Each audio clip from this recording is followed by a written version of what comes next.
Faleminderit, zonja nënkryetare. Sot, në fakt, duhet të flisnim për problemet e njerëzve, problemet e qytetarëve.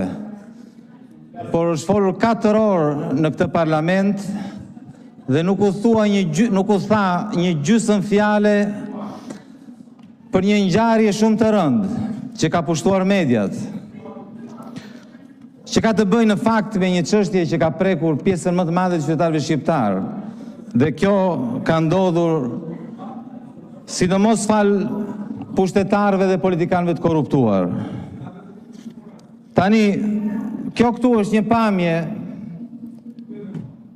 pamje që tregon se si dhunohet një qytetar, ndërkohë që Taulanti zgërdhiet.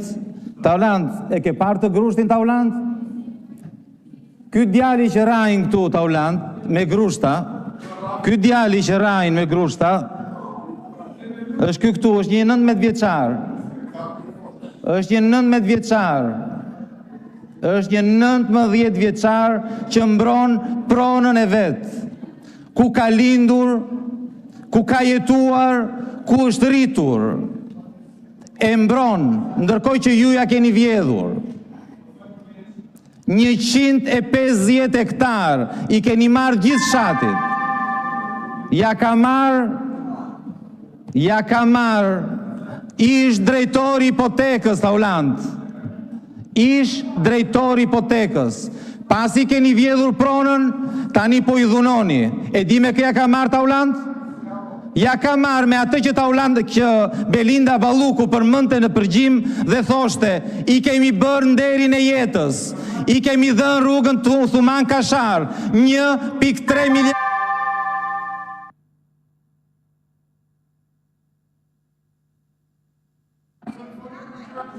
Adi Qose, keni fjallën.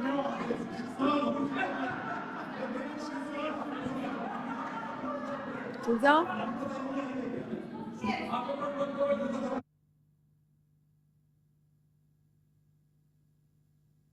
Të lutem ulu e sqaron sekretaria. Uluni Merita, të lutem a sqaroka.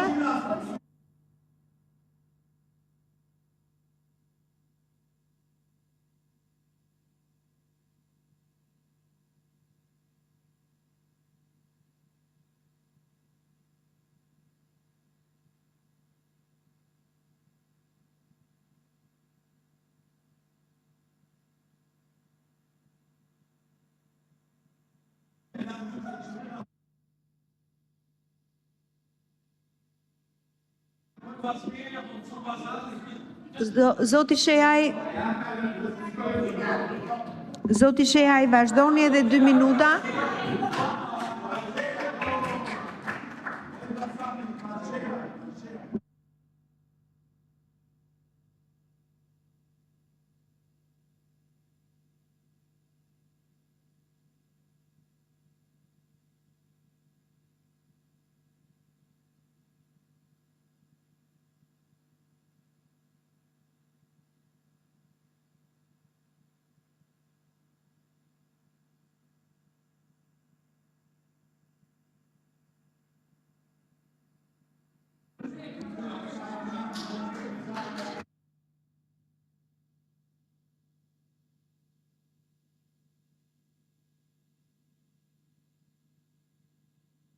Vazhdo, Zoti Qose keni fjallën, dakord.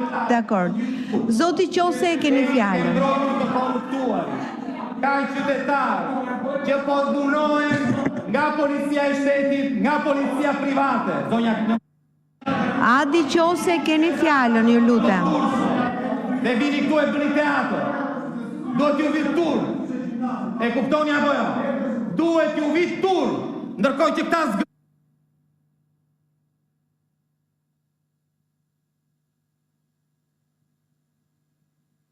Zoti Qose keni fjallën, ju lutem.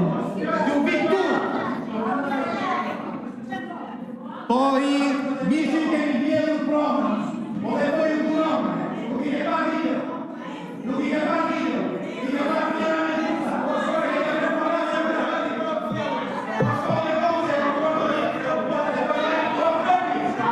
Zoti Sheja, ju të rreq vëmendjen? Zoti Zoti Shejaj, keni vërejtje për sot? Zoti Shejaj, ju heq të drejtën e fjalës? Zoti Shejaj, përjashtoheni nga seanca plenare. Zoti Shejaj, përjashtoheni nga seanca plenare. Ju lutem,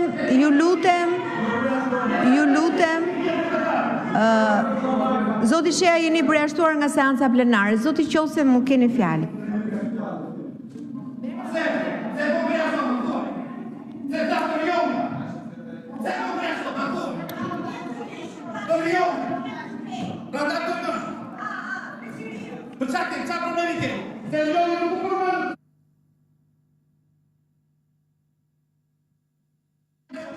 Pesë minuta pushim.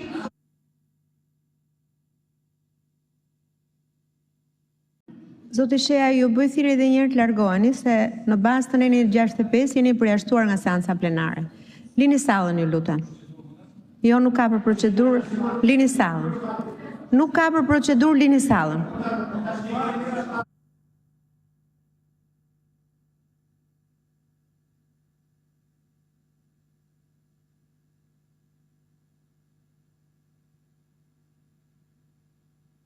Derisa të arrini të kuptoni që ky parlament, kur vjen në këtë parlament, duhet cilësh në bazë të rregullores. Dhe në bazë të rregullores parlamentit. Dhe po ju them edhe një herë që në bazë të nenit 65 jeni përjashtuar për sot nga seanca plenare. Ju lutem që të vazhdojmë punimet e seancës, do dilni nga seanca plenare. Arsye do t'i merrni të gjitha në bazë të kamerave që kanë parë reagimin tuaj. Sot ju do lini sallën e parlamentit për sjellje jo parlamentare. Sot tani që mos ndërpresim punën e parlamentit. Ju lutem, Zoti Shejaj, lini sallën e parlamentit.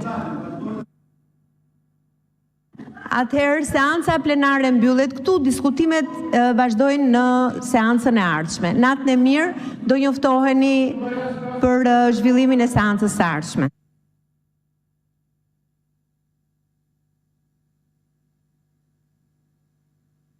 Ka të bëjë me një zonë që është shumë pranë Tiranës, është brenda saj, është brenda Bashkisë Tiranës, është në njësi numër 5,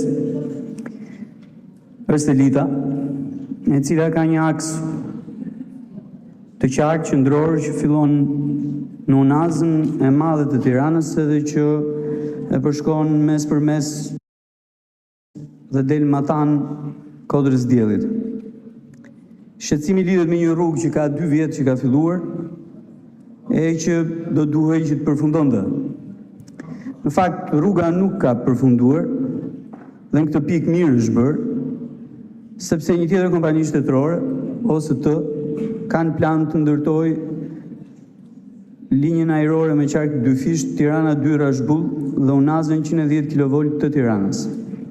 Segmenti për cilin bëj fjalë është loti 2 dhe ka të bëjë me linjën ajrore dhe seksionet e kablove nën-toksore. Kontrata për këtë është lidhur dhe natyrisht që për ndërtimin e kësaj linje është në një afat nga 9 dhjetori i vitit 2025 deri në 9 mars të vitit 2021. Ajo që mua më shqetëson ka të bëjë me faktin që edhe banorët atje, faktin që 2 kompani, Energoinvest edhe Encoal, që janë të dyja nën kontraktore të kompanisë shtetërore OST, kanë lënë punën që nga muaji janar. Ndërkohë që kanë ngelur vetëm 7 ditë nga dita e sotme, nuk ka gjas që vepra të përfundojë. Natyrisht, kjo krijon një shqetësim akoma më të madh, sepse implikon edhe përfundimin e rrugës që po prap përshkon aksin qendror të Selitës. Do doja shumë që Ministria Përgjegjëse për Energjinë dhe Infrastrukturën të kërkonte zbatimin e kontratës me ngul, me qëllim që mos vënohet akoma më shumë ndërtimi i linjës apo shtrimi i kablove nën-toksore, linjës ajrore, nga nën stacioni deri sipër në Kodrën e Diellit dhe vijimi i punimeve për rrugën, e cila më vjen ta them që është në fund përfundimit lejes së ndërtimit. Shqetësimi është shumë i madh sepse në krah të kësaj rruge është shkolla 9-vjeçare Murat Toptani. Të gjithë fëmijët e Selitës, një zonë shumë e madhe, shkojnë në këtë shkollë dhe nuk e kanë gëzuar me thënë drejtën shkollën e re, sepse që kur kanë hyrë në shkollën e re, janë detyruar që në dimër të kalojnë balt në rrugën që është para shkollës dhe në verë të jenë në tyme dhe në pluhur, po prapë në rrugën para shkollës. Kështu që do të përsërisë edhe një herë thirrjen e gjithë atij komuniteti atje, që sa më parë të jetë mundur ose të detyrojnë në kontraktorët e saj të përfundojnë shtrimin e linjës nëntoksore dhe ajrore nga nën stacioni deri në Kodrën e Diellit me qëllim që të lejohet vimi i punimeve për rrugën dhe gjithçka të shkojë në vend, të sistemohet dhe lagja përfitoj pikërisht nga ky investim publik. E dyta gjë që kam. Kur kanë kaluar 2 muaj nga zbatimi i skemës kompensimit të ardhurave për pensionistët, është verifikuar tashmë që gati 81.000 pensionistë nuk kanë përfituar nga kompensimi të ardhurave të tyre. Ma përmend që nuk kanë qenë pjesë e vendimit për kompensimin e të ardhurave mujore të pensionistëve dhe për këtë shkak janë më njanë. Gjithë pjesa tjetër, masa e madhe e pensionistëve kanë përfituar rritjen e të ardhurave të tyre deri në 1.800 lek, pra nga 900 lek deri në 1.800 lek, ndërkohë që kjo kategori nuk ka përfituar nga ky kompensim i të ardhurave. Brenda këtij grupi, dhe pjesa më e madhe e tyre janë në kryeqytet, brenda këtij grupi është një grup që për fare pak ditë pune apo ditë kontributesh sigurimeve shoqërore nuk kanë përfituar pensionin plot pleqërisë. Për ta, po edhe në gjykimin tim, për 1 muaj, për 2 muaj, për 3 muaj, për 6 muaj, për 1 vit, larg nga përmbushja e këtij detyrimi ligjor të skemës pensioneve, nuk bën ndonjë dallim të madh me gjithë kategorinë tjetër që ka përfituar pensionin e plot të pleqërisë. Kështu që do doja t'i kërkoja Ministrisë Përkatëse, pra Ministrisë Ekonomisë, që mbulon edhe sektorin në fjalë, që t'i gjejë një zgjidhje për këtë kategori pensionistësh që nuk kanë përfituar nga skema e kompensimit të ardhurave për fare pak gjë. Do ishte shumë mirë dhe do rregullonte një padrejtësi në qoftë se edhe kjo kategori pensionistësh do të përfitonte pikërisht nga kompensimi i të ardhurave të tyre. Mendoj që qëllimi ka qenë pikërisht ky, që çdo kategori pensionesh të përfitonte nga i vendim dhe normalisht të rriste të ardhurat e veta në harkun e 1 muaji, 1 viti e deri në përfundim të tij.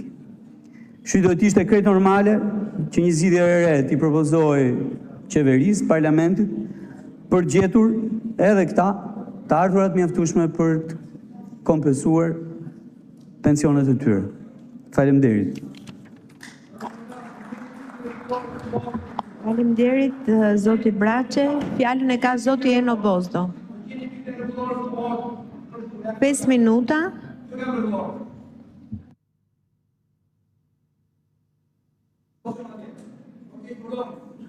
Përshëndetje, zonja drejtuese Hans, të nderuar koleg, duhet të flas sot me shqetësim për një situatë që ka lidhje me Kuçovën,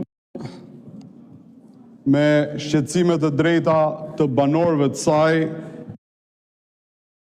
për infrastrukturën rrugore të kësaj bashkie, po dhe më gjërë se kaq. Kjo infrastrukturë rrugore në shumicën e sipërfaqes është jo ekzistuese apo e dëmtuar, ka lidhje të drejtë për drejtë me cilësinë e jetës banorëve të bashkisë së Kuçovës, ka lidhje drejtë për drejtë me shërbimet që ofrohen në këtë bashki, ka lidhje drejtë për drejtë me shërbimet arsimore, me shërbimet shëndetësore, me shërbime të tjera që përfitojnë qytetarët dhe që në fund ditës përbëjnë atë që quhet cilësia e jetesës të qytetarëve. Është një shqetësim i ngritur shpeshherë nga këta qytetarë që nuk kërkojnë asgjë të jashtëzakonshme, po por besoj unë nivelin më minimal të shërbimeve publike në nivelin lokal. Çka do të thotë rrugët kryesore që lidhin qendrën e bashkisë me njësitë administrative të lidhen me infrastrukturë minimale, sepse siç është gjendja sot, është e pamundur kalimi makinave, madje disa raste kërkohet apo është e pamundur të kalohet edhe makina të larta, off-road. Edhe dua të përmend këtu disa nga këto rrugë që janë për faqe të zezë, ndoshta edhe fjala rrugë nuk mund përmendet sepse janë jo ekzistuese, siç është për shembull rruga Goraj-Velagosht, jo më e gjatë se 2 kilometra, në gjendje të mjeruar që pamundson jetën e të gjithë banorëve të zonës. Rruga ka mbetur në mes, diçka më shumë se në mes, në 2/3, që nga viti 2012, kur me qeverisjen e Partisë Demokratike u arrit të ndërtojë një pjesë e kësaj rruge, dhe më pas me gjithë premtimet e një pas njëshme në të gjitha fushatat elektorale, qoftë që pushtetit qendror, qoftë pushtetit vendor, rruga është jo ekzistuese. Është e pamundur për dikë të shkojë vetëm për 2 kilometra të marrë shërbime të minimale. Është e pamundur për ata banorë që të kenë një jetë normale aty. Banorët e kësaj zone janë ngritur shpeshherë në protesta, por siç kuptohet, absolutisht asgjë e jashtëzakonshme. Dua të përmend gjithashtu rrugë të tjera, siç është rruga nga shkolla 18 Tetori deri në Goraj, që lidhet edhe me lagjen 11 Janari, që është gjithashtu në gjendje të mjerueshme, në të njëjtën kohë kanalizimet e lagjes 11 Janari, lagja në qytet, nuk ekzistojnë edhe të gjitha ujërat e zeza të bardha derdhen aty duke rrezikuar shëndetin e banorëve. Rruga Geg Brigada e 2, rruga Ferem Partizan që lidhet me Tapin, si dhe lagja Postblok, rruga Kozare e Madhe Qoshk, si dhe rrugët e brendshme të Kozares, të gjitha janë rrugë në